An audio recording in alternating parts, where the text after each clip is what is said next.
Welcome, everybody. Good to see you. Super excited for today's webinar. Thanks for joining us. Couple housekeeping issues. If you have any questions, please put them into the Q&A below. And yes, this will be recorded and we will have it up on our amazing YouTube channel sometime later this week or early next week.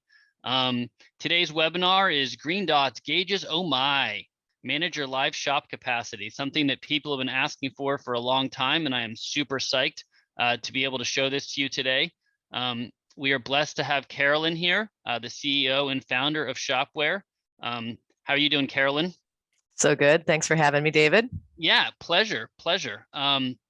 So without further ado, we can bypass all introductions and get into the meat and potatoes of today's webinar, because I know that's what everybody wants to see. So once again, if you have any questions, just put them into the chat. Be happy to answer them. And without further ado, let's get it going. It's all yours, Carolyn. Thanks, David. Okay, rad. Thank you for letting me come up with this playful title. I know that your webinars are pretty professional outfits, so I was Yes, we deviated a bit from the standard in our mass professionalism here for you, but I asked you for feedback. I told you if you wanted to call this something different, you're welcome to, but you didn't take the bait. You left it to me. You have a long leash. Thank you. Okay, rad. Well, it's a pleasure to be with everybody. Thanks so much for coming. Let me get out of this slide here and then take you into what we're talking about today, which is our new capacity feature. We've called it Shop Capacity. It's that and a bag of chips. It's a bunch of stuff, and I'm excited to take you through it. This is the culmination of several releases over the last 6+ weeks. We did it this way because we wanted to get the value out to users as quickly as possible. However, you as a Shop-Ware user have probably noticed things slowly adding week by week, and this webinar is our opportunity to take you through the entirety of the current release, the current feature set. There will be follow-on features related to this, and I know that some people have pretty strong opinions about what else they want to see on this, and I would absolutely welcome that dialogue here. If you want to make suggestions or ask questions about something additional that you're not seeing, please put that in the chat.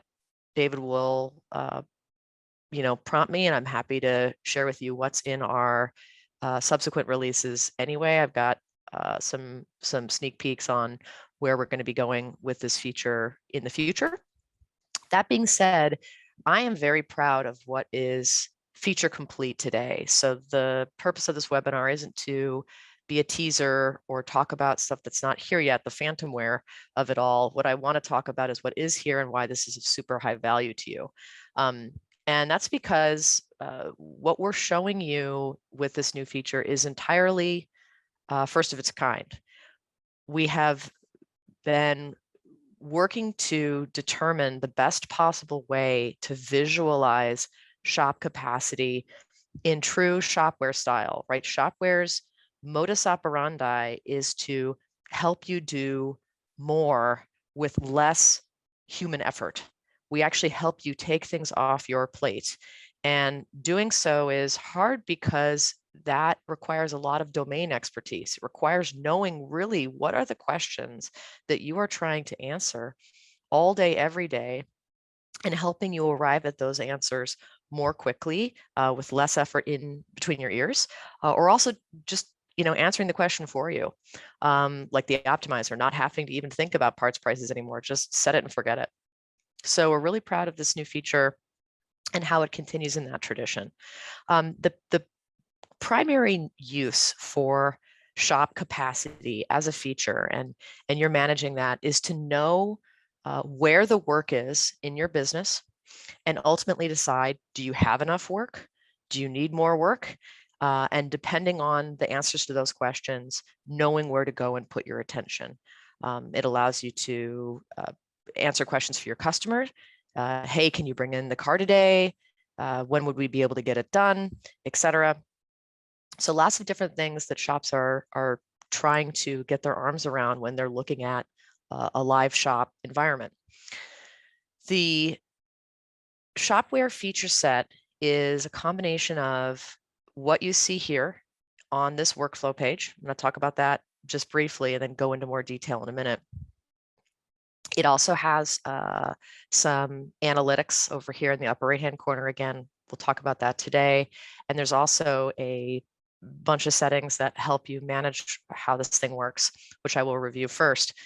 But on a high level, what you need to be thinking about is how this new feature is helping you essentially interpret your units of work and understanding where those units of work are. We spend a lot of time as shop owners perfecting different ways of analyzing our businesses, right? There's a ton of management training out there around all different kinds of KPIs. And when you ultimately distill it down, the singular purest unit of work that we perform is a build hour. And that was the primary conclusion that we came to in designing this new feature, which is helping you essentially run your business according to that unit of measure, a build hour, for the sake of capacity. And so these green dots that you've now gotten used to seeing on your workflow page, which at first were very surprising, are essentially that. They are a visualization of that unit of work, which is a build hour. And it helps you see where that unit of work is. So that exists in different places. We see it here on the RO level. We see it on the technician level. We also see it summarized for staff and advisors down here. And then we see a roll-up of that information over here on the right-hand side. Again, I'll go into more detail on this, but the first step is relaxing the grasp that we as shop owners and managers have had on numbers forever and embracing something else that you can manage visually, which is units of work represented in essentially green circles. And that idea of visualization is the reason I keep talking about this, and I'm probably sounding like a broken record, is because visualizing information is a step above having that information, right? Data visualization allows you to mentally grasp concepts quickly because you don't have to do the math in your head and remember things. It also helps you avoid making errors, which is what happens when you're trying to make mental math, especially when you're under stress and doing things quickly.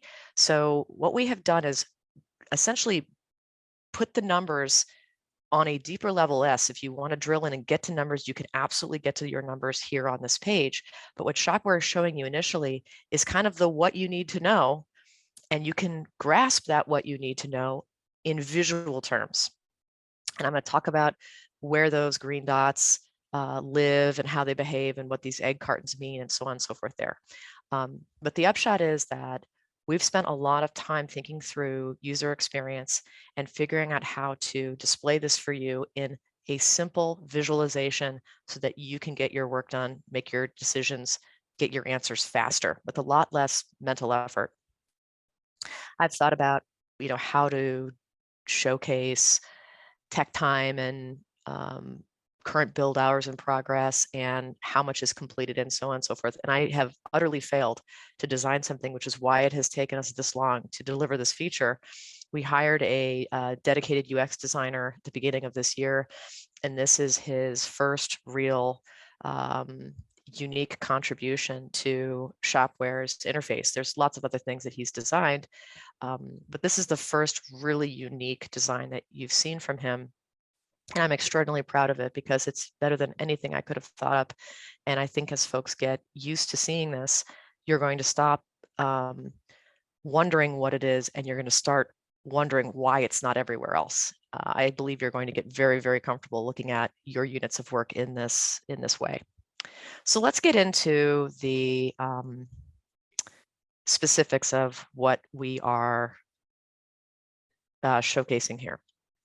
So the first is your ability to visualize how much work is in progress. So work in progress is represented either on an RO level or on a technician level or across an entire shop. And we have the ability to see how you're doing on a daily or weekly roll-up level, but as well, you can see where your work in progress is by specific statuses. So there is the ability to see work in progress in this new capacity feature. That is not something that Shop-Ware did previously. So prior to this feature set, when you looked at your work in progress, you could see tiles, you could see essentially car count in progress. You could go into open jobs and you could see your list of jobs, but you didn't know how much work there really was. And so what this has done is brought that amount of work to the surface. You can see the amount of work on an individual job. You can see the amount of work that a particular technician has. Likewise, staff members, as I mentioned, you can see where that work in progress is by status, and you can see how that work in progress is filling into your daily and weekly goals.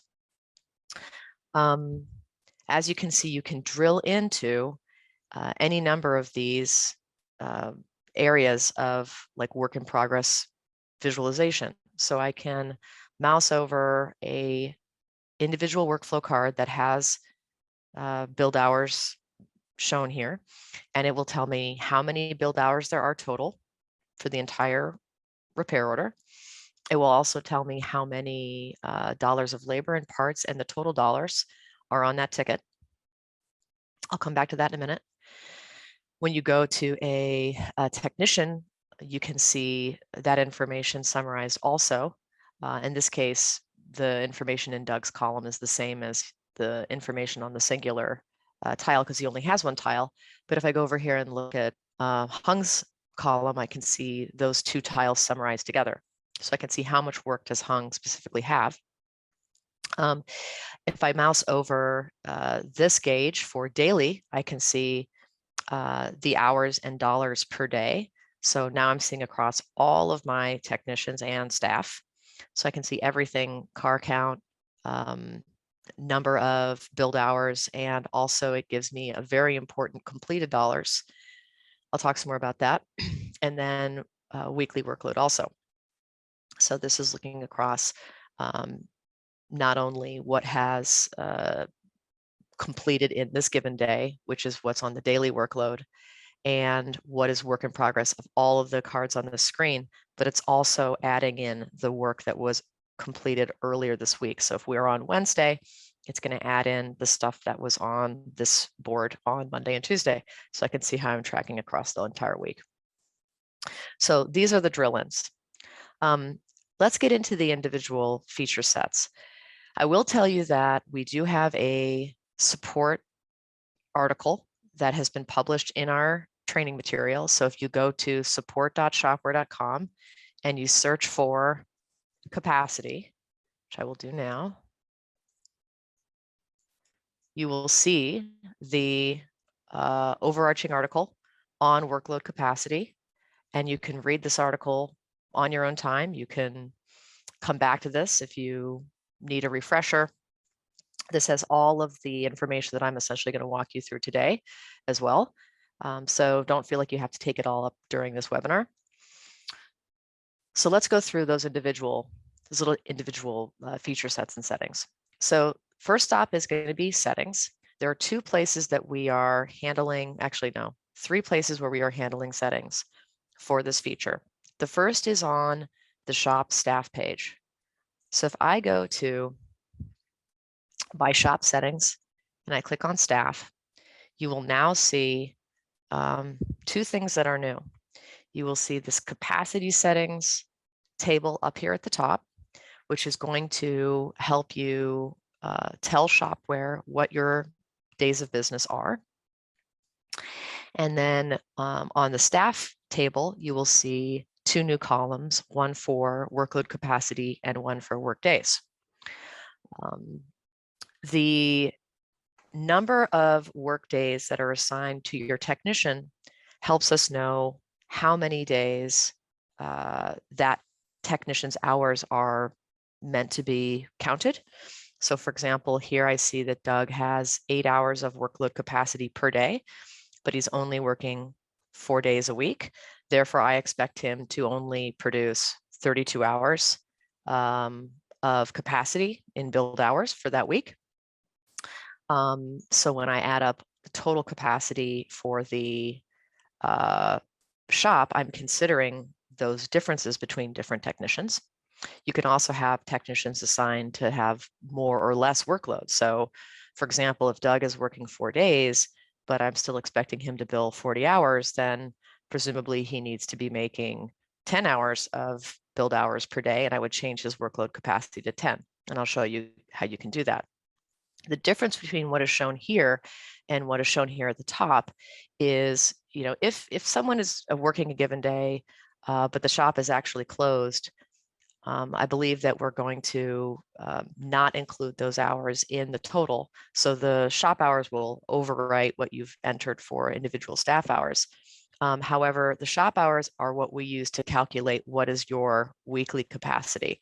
So how many days of the week are you open? And therefore, how far are you in your percentage? Because some folks are open on Saturdays and some folks are, closed on Mondays, et cetera. And so if we were to bring up your shop capacity and we didn't know what day of the week you were on, we wouldn't know how to divide your progress day over day. So this is used to help calculate weekly capacity and progress. We did ask for hours. We are not counting the hours that the shop is open against how many hours a technician is supposed to be working. It's not that nuanced, but since we were going to ask staff or shop administrators what days of the week they were open, we thought we might as well ask you what times of days of the week you are going to be open, so we can use that information to make other subsequent decisions, which we look forward to rolling out in terms of tech pay and scheduling and so on and so forth. So even though we're not actually using these hours to calculate anything, we went ahead and asked you to enter them and tell them to us. So this is the first area of settings that you need to fill out. The second is to go into an individual staff member and set their own workflow. So let's say I go here into Doug. At the bottom of Doug's page, you will start to see information about what his days of the week that he's working and what his daily work hour capacity is. If Doug is not a technician, then that stuff disappears for us. But when he is open, we can see work days appearing and you can enter those. So let's say Carolyn, that. real quick, are these permission based? So like, does everybody have access to come in here and change these different settings, or what role do you have to come in here and configure this? Thank you for asking. Yeah, forgot to mention that. So administrators have the ability to change these work hours. If I did not have access to settings, I would not be able to change my own capacity amount. So this is only for folks who are already editing other staff members' profiles. Okay, awesome. So you're not going to see your stuff go willy-nilly. So we were talking about Doug. Doug only works 4 days a week, but maybe we still expect him to produce 40 hours. If that was the case, then we would expect his daily capacity to be 10. And that's perfectly fine. We interviewed a bunch of different customers about what they were looking for out of capacity. And one of the things that we heard was that a lot of shops expect some techs to put out a lot more than just the number of hours of the day that they happen to be working. That's obviously not that surprising. But then the question was, how do we want to, visualize that information? And what we came up with was this concept of an egg carton. And so that's sort of the name that we originally thought up, and we haven't thought of a better one. So we're calling those egg trays or those egg cartons at the top of the technician columns exactly that. And basically the number of eggs that you're expecting someone to get done in any given, not necessarily a given workday, but in the next sort of, hours that they normally work in a given day. So like, let's say it's noon. It's not that Doug's hours are suddenly going to go from 10 to 5. But we're visualizing how to keep Doug loaded essentially for the next day's worth of work. So another 8 hours. If we expect Doug to do 10 hours in an 8-hour period, or whatever his workday happens to be, then we would set that as his capacity. And then when we go back to the homepage, we're going to see that change. Now, the actual egg cartons and the daily workload capacity calculations do not update in real time if you change your settings. You see that here. So I need to refresh this page to be able to see Doug's carton change to 10 hours. That's okay. It's not very often that you change this kind of stuff. So just, refresh the page, you're going to be fine. Everything else on this page is updating in real time. So as you start jobs, as you assign jobs to different techs, as you close work, all that stuff is going to update all of these different numbers without you having to refresh the page or do anything. And that's really handy for folks that have this up on a big screen behind their service desk or out in their workshop to know what's going on. So you can see all that stuff happening live. The other area of settings that you need to think about is related to this RO Quick View. So the RO Quick View button is a redux of the beloved RO Writer F7 key. And thank you to the users who talked about this. The RO Writer F7 key basically opened up a view very similar to this that let you see every single repair order work in progress across whatever statuses you configured. And in my shop, we don't use statuses a ton. For folks that do live and die by statuses in order to track where everything is, this has been a godsend. And we've already heard from many people who are saying this is the single biggest improvement to Shop-Ware that I've seen in the last however many months or period of time. So this is a very popular feature, especially for folks who are used to using it on RO Writer. All of these different things, whether it's this view or across the entire workflow page, what we're trying to do is understand where is the work, are things going according to our plan, and if not, where do I need to go push? So the RO Quick View is supposed to help you understand where are the dollars in your shop, and if there's a bunch of dollars that are presumably waiting for approval, then you need to go kick your advisor to say, hey, you need to follow up with these customers and get this out of waiting for approval and down to work in progress back into the text hands. So this RO Quick View modal is also handled by settings. So if I go into account settings this time, statuses are managed at the account level. You'll see the statuses page here, and we have added this new column that is the RO Quick View selection. And based on what you select here, this is what will appear inside of that modal. So it's possible that, I don't care about 12-volt charging, or I don't care about quality control. And so I can deselect those. There are some folks that are managing all kinds of different nuance in times of inside of their statuses. For example, you have a shop project car, or you have restorations, or you have things that you normally aren't paying that much attention to, and you just want to flag for your staff, okay, that's where that thing is living and we don't need to worry about it right now. That may not be where you want to track your dollars inside of that RO Quick View modal. So just to have that modal be more useful for folks, we added this toggle. And then when I go back, and I think I'm going to refresh this page, if I open up RO Quick View, I'm going to see that those two statuses are gone. Hooray. So those are the three areas that you have settings to get this puppy going. Once you have that set up, you can start really cranking on this feature. So a tour of this workflow board. We have, as mentioned, these technician egg cartons. We have also, for technicians, their car counts. So how many cars does each technician have right now? This is especially handy for folks that have many, many, many cars stacked up for individual technicians. Again, this is based on feedback that we've heard from different sizes of shops and different ways that people manage their shop dispatch. And Carolyn, is that how many cars are assigned to them? Like how many ROs are open? How many they're working? Like if it's waiting for parts, does the count, like what determines what counts as a car? Thank you. So right now, what this this entire feature does is effectively summarize what is on this page. So this is summing the number of tiles that are in this individual text column, and the count of build hours for this technician is also the sum of whatever happens to be inside of this text column. And this updates in real time. So let's say I pull this over, this number of build hour count is going to update dynamically, and the number of cars that hung has is going to update dynamically. And this is for folks that may have 5 or 6 or more cars that are stacked up for individual text. So I can just see at a glance how many cards effectively are in this technician's queue without having to scroll down and count them. It is not the same as what Hung is assigned to. And that's because presumably, if Hung doesn't have the tile sitting in his queue to start working on, it doesn't really matter if he's assigned to it or not. He's not going to be able to work on it until it's ready for him to work on it, be it a customer approval or parts acquisition or whatever, after which time the service advisor or manager would be transferring it over to him.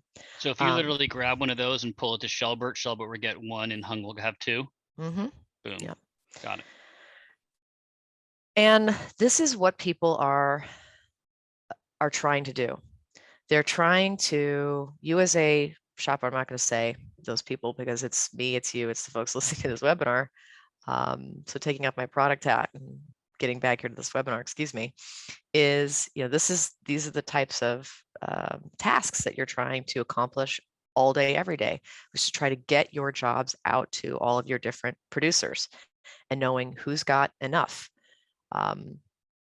If this is still a very big job and Hung is getting ready to finish it, you won't necessarily see that inside of the current visualization. And that's an optimization that we are planning on, which is being able to differentiate just build hours against build hours that are incomplete. But either way, the acknowledgement that I know what's going on with this Corolla generally. I've been tracking it as a staff member. I know that it's a big job. I want to know that it's a big job because I want this job to finish. And so I can get it closed and get the money from the customer. So it's helpful for me to know that all of that work and all of those dollars are sitting here. So it's not just 11.8 hours of work, it's $3,200 worth of revenue. But additionally, if I know that he's going to wrap that up and I want to give him something else, then I want to be able to slide another tile over there for him to start working on and know how much work is going to be inside of that tile. Generally speaking, if the work is sequenced after the existing current job that the technician is working on, for example here, so Hung's got this Corolla. He will be at some level of completion on that Corolla when he moves on to this Ford Escape, because it is the next job that's coming up. You're confident that there's work to be done on that job, and that work is represented by the build hours that are on that particular tile to whatever extent is appropriate for the stage of that job. I've had discussions with our sales team around wanting to be able to peel away the diagnostic or the oil change or whatever work has already been completed so you can just see the work that still has yet to be done. The problem with just showing the work that has yet to be done is it doesn't help you visualize where that work is and where that dollar amount is in your shop. So the baseline functionality here is I can see the work, all of the work, whether it's completed or incomplete, is represented by these green circles.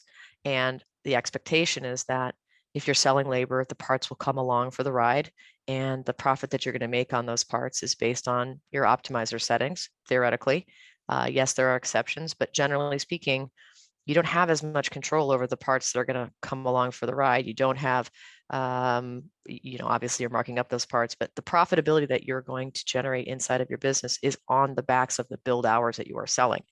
So that is what we are showing here, is the amount of that work. So green circles means money.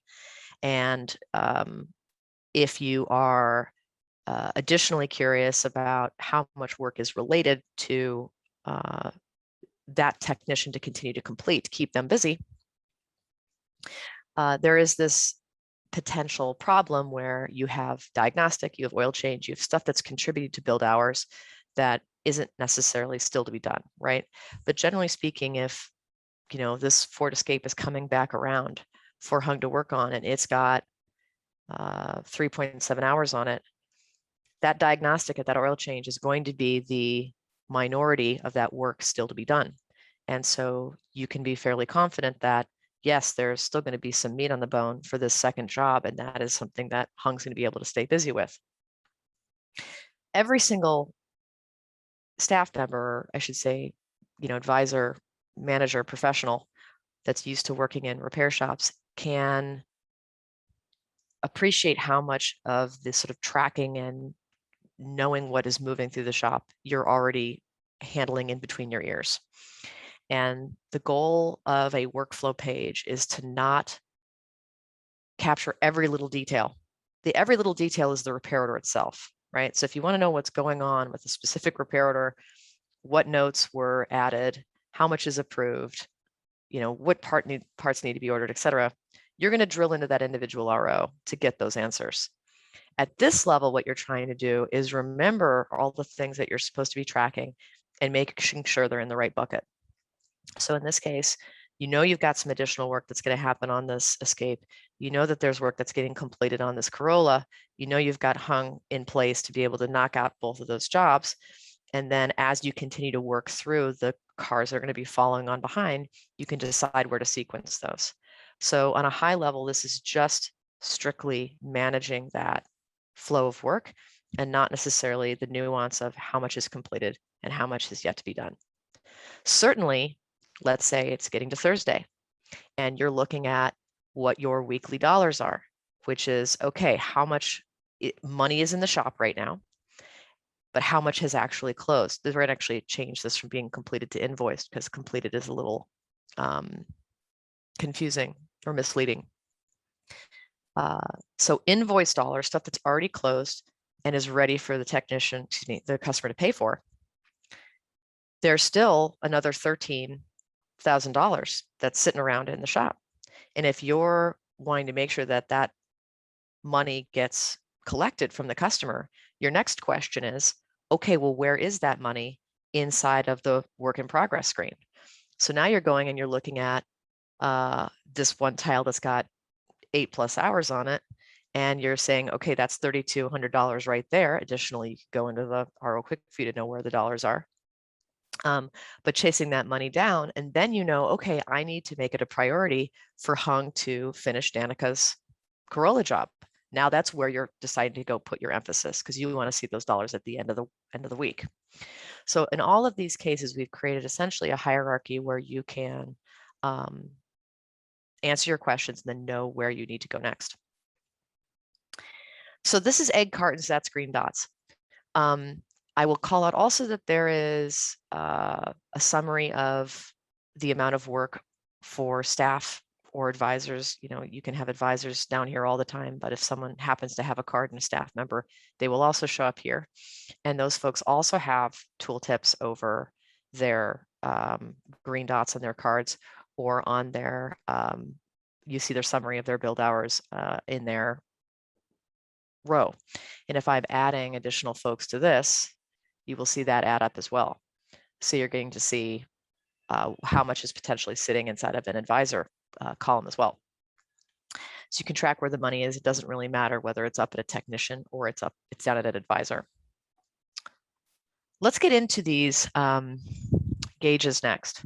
So as mentioned, your daily workflow is going to be a calculation of how many build hours you're expecting to get out of all of the technicians that are working on that given day.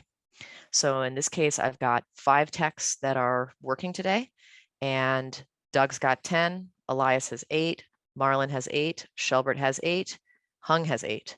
So we're going to have 42 hours worth of build hours we expect to get done today. And so this is telling me how much of those 42 hours are currently either in progress or have been closed. So, this is still 10:30 in the morning in San Francisco, and at Luscious Garage, we have a lot of people who bring in their cars same day. So we would be expecting, more cars to come in and fill up the rest of the 50% between now and 5 p.m. when we close. But this is precisely where you're starting to see that information displayed. So we've got a summary of all of the techs inside of this modal. So whatever is shown on the page, you're also going to see here, including who is out. So if folks have a lot of technicians that don't fit on one individual screen, this view allows you to know where all of that work is across all technicians in one place. And then on the right-hand side, you're getting car count, both current in progress, as well as what has closed, what has become an invoice. It also tells you at a glance how many are sitting with advisors and how many are sitting with staff. Excuse me, how many are sitting with advisors / staff and how many are sitting with techs. In this case, this is a demo environment, so this isn't, live Luscious Garage at this moment. But if I was looking at this and I said, okay, there's 2 techs that don't have any build hours given to them right now, then I'd be going, okay, they're primarily with my staff. I need to go kick my staff to get those jobs dispatched. In addition to car count, we can see what the total build hours are across all of the jobs, both those in progress and those that have invoiced. So not just car count, but build hours. And then also what are with staff and what are with techs. So pretty dope view of everything that's happening in that given day. If I move on to the weekly tooltip, this is not giving me the dispatch for where all of the individual techs are, but it is telling me how I'm doing for this particular week based on, again, what settings I've entered for my days that I'm open for business. So of day 3 of 5, how many cars, what's today's car count, total build hours, where those build hours are, how much remaining capacity I have, and then how much money am I looking at. I won't name names, but there are customers of Shop-Ware, shop owners and managers that have been bleeding out their eyes to be able to know how much money is sitting in my shop right now, and how do I go and get that money to a closed state so I can collect it from my customer. This is that place where you can now answer that question live at any time, any day of the week, at any hour of the day. So for those of you who have been waiting for this, I'm happy to finally be able to show it to you.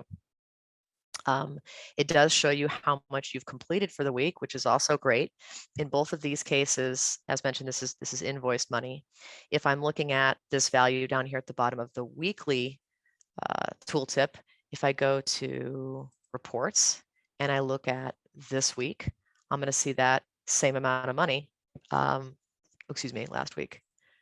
Same amount of money up here under closed sales. So what you would see under this week's closed sales is the same invoice dollars you're going to see at the bottom of that weekly tooltip.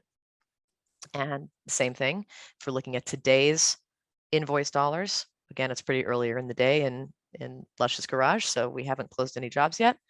But as they close, the same value that I'm going to see over here on the invoices page is what I'm going to see in the tooltip here. And this allows me to know what I am doing without having to jump over to the invoices page and not only see what's work in progress, but what's closed for a given time frame, be it today, be it this week. So you're able to see all of that money daily and weekly all in one place here. So those are the tooltips. I already mentioned that the real-time performance is on the individual tech columns. It's on the individual RO cards as well. So if you sell more work, if you approve some recommendations, you're going to see those green dots go up. And also these gauges update in real time. So real time across everything that you're seeing on this page, just like you're used to with things transferring around and technicians clocking in and out of services. That same behavior in terms of real time is also extended to this capacity feature as well. Okay, so this is the review of our current capacity functionality. I will pause here for a minute and David, ask you if you have any questions, and then I'm going to go into a little bit more on the why and where we can expect to go next with this. Yeah, this is more of a suggestion than a question, but Victor said, the only thing I would like to see is when an estimate goes RO, the RO invoice changes to the next one in line. So when we sort the RO by invoice, it is truly by when the job was started versus when the RO estimate was written. Mm-hmm. Yeah, it's a great question. So there's different shop management systems that handle it differently.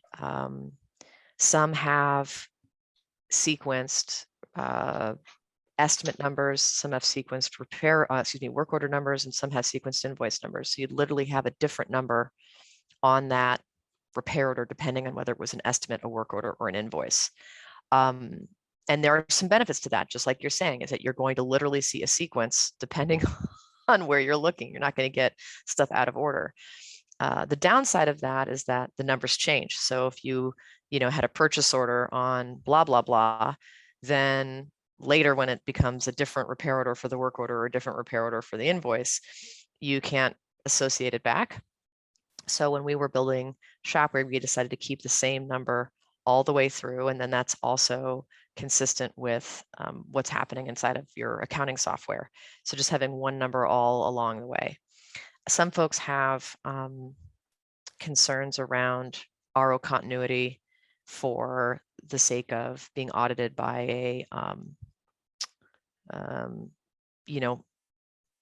the franchise tax board or whatever, trying to, hide money in your business. And the reality is that you can hide money in your business even with sequential RO numbers. And so that's not really a reasonable request from your auditor or for you to manage your software. So 6 in one hand, half dozen in the other. This is what we decided to do, and it does provide you some additional value. It simplifies things in another way. Appreciate you, Victor. Thanks for the suggestion. That's all we had right now, Carolyn. Okay, cool. If anybody else, Victor, if you want to, tell me I'm wrong and continue the conversation, hop into that chat, and happy to continue talking about it. So the next steps for this, as mentioned, people obviously want to know not just the total billed hours, but what is still remaining to be done. And there is also a pain point around a job or service that is still incomplete, but that a technician has spent 90% of his or her time on. So yeah, you've got 2 jobs on the RO. One's a 2-hour brake job and one's a 4-hour water pump job. The 2-hour brake job is done. There's 4 hours still incomplete, i.e. remaining, but the technician has already put in 3 hours on the water pump. So realistically, how much time is left on this job? It's more like 1 hour than it is 4. So there are 3 different stages of visualization that people ultimately need. One is what's the total amount of work? Then it's what's complete versus incomplete. And then what's the technician time against what is incomplete to know really what remains. Now, it's always possible that a technician will blow through the billed hour estimate that's on that particular service. And we are absolutely charging towards where we'll be able to surface that to you, which is to say, not only are we tracking how much time is against the billed hours, but the person has exceeded the billed hours. And now you need to go, deal with that issue on top of, understanding how much work you have in the shop still to complete.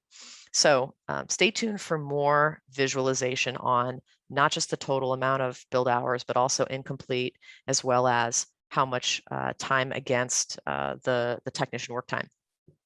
And we expect those to essentially operate like filters, where when you're on this page, you will have some settings and you will be able to say, show me just all of the billed hours, show me just the incomplete hours, or show me just the amount of remaining time that is the difference between incomplete and technician work time. So that's how that's going to work. We will start with incomplete versus complete, and then we will pass on into technician time subsequently. So these will be different versions of this feature.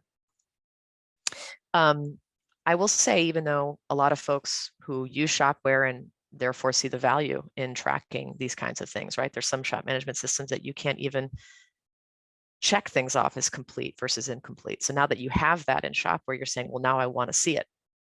Additionally, having your technicians, with the access to readily clock in and out of services and know how much time they have against that particular service, that is also not universal shop management systems, quite the opposite. So now we have that nuance.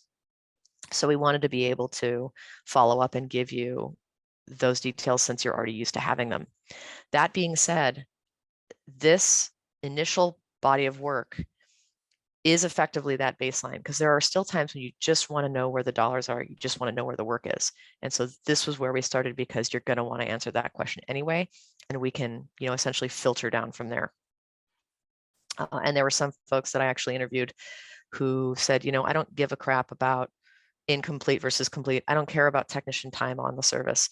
None of that matters to me. I just want to know how much work is in my business and where it all is so that I can manage it. So for those that want the nuance, there are some that actually don't. The other thing that we've got in the works is to restyle these cards that you see here.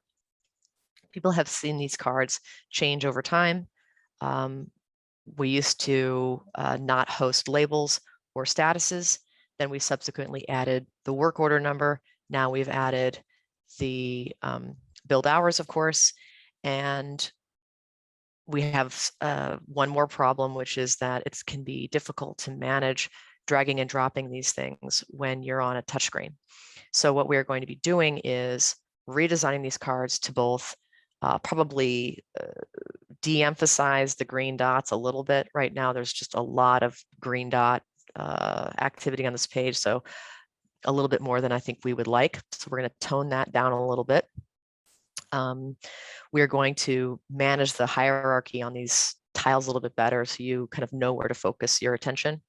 And then we will be adding a drag handle to these tiles to be able to control when you're clicking, when you're dragging, and when you're just scrolling over the page. So stay tuned for some additional UX improvements on the tiles. And that is what we have planned subsequently for these features. Anything else that I can answer for people while they're here? Anybody wants to raise their hand, happy to unmute you if you'd like to join our chat and speak verbally.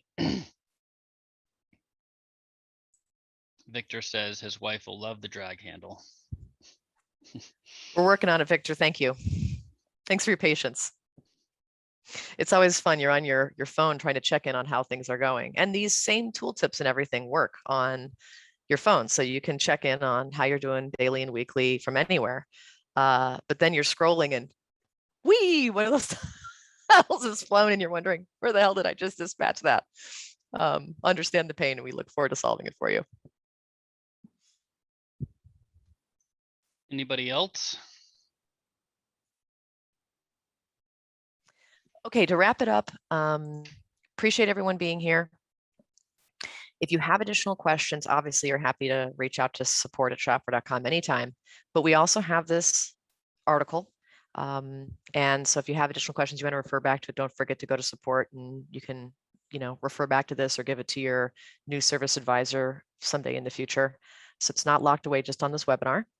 And yeah, thank you all for all of the feedback that we've gotten on this feature. This is a culmination of a lot of user interviews, a lot of understanding of the need, and we're really excited to have finally released it. So enjoy, have fun. We look forward to improving this for you additionally, and good luck on the cars. Yeah, thanks everyone for joining us. If you have any questions, shoot me an email. It's always in the emails we send out before and after the webinar. So happy to help in any way that I can. Thanks a lot, Carolyn. Thank you, David, as always. Great job. Safe travels, and I will see you soon. All right, take care, everyone. Bye. Bye, everyone.